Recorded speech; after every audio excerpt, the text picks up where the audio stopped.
Mana buni lisimizga mushta chiroyli qilib siqib olamiz. Mana cho'ng yoqada siqqachqa kang yopiq shunda chiroyli chiqdi ya.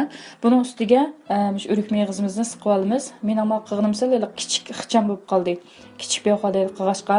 Ana uningga oldin ola qizilgan duxovkada 180 gradusda 30 minut atrofida pishirib olamiz. Mana bu holda hozir pishib chiqqan holda bo'ladi. Hamda buni duyishimizga qo'yib turib kesib olamiz. Bo'lsa 3 barmoq oraliqida kessanlar shunda chiroyli chiqadi. Agarda cho'ng yoqada qilsam, men ham pishib chiqqanda texmi kang shunchalik chiroyli chiqadi.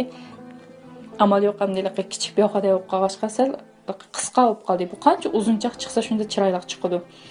Aniki buni bunishlarda kesib bo'lgandan keyin tugmaydi bu. Bu yarim soat qilgandan keyin pishag'achqa biz ish qismiga ancha issiqlik o'tmaydi uchun buni qoqlaymiz yana.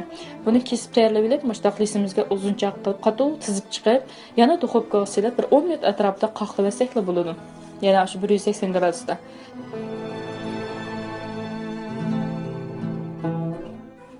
Men mana bir ostini o'rib ko'zib qo'yay. Men ko'rdinglarmi? Osti shunda chiroyli pishirdim shunda.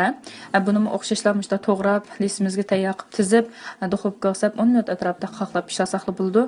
Bu pishib chiqqandan keyin shunchalik churuk yesanlar, ko'sku salatda bek yaxshi o'tadi odamga, uchun yegisi keldi.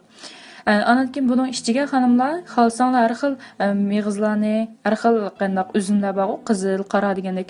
Ashta uzumdan qilib qilsanglar bo'lar-da, shunda rangli chiroyli chiqadi. Mana aslida 3 taraf uzunroq bo'lgan bo'lsa, shokoladga milayotgan bo'lsam, uning shakli ham o'zgacha bo'ladi. O'zinglarning yoqtirishinglarga qarab bezsanglar bo'ldi. Dars tamom.